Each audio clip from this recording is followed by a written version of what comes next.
మీ అమ్మా నాన్నల్లో ఒకరిని old age హోమ్లో వేయండి. ఏంది బాగుంది?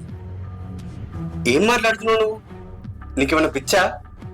అవును, నేను ఇట్లా ఇంట్లో వాళ్ళకి చాకరీ చేసుకుంటూ పోతే నాకు పిచ్చెక్కడం కాదు, హాస్పిటల్ బెడ్ ఎక్కేటట్టున్నా.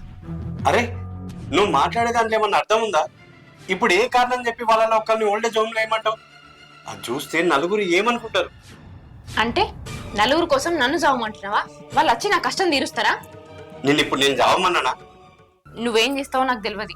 ఇద్దరిలో ఒకరిని తీసుకుపోయి ఓల్డ్ ఏజ్ హోమ్లో వేయి, తర్వాత తీసుకొచ్చుకుందాం.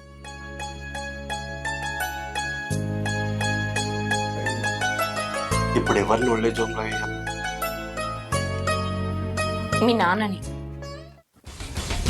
ఇద్దరిలో ఒకరు అక్కడ ఒకరు ఇక్కడ ఉంటే ఎట్లుంటది? అంటే బతికినంత కాలం ఇద్దరు కట్టగట్టుకుని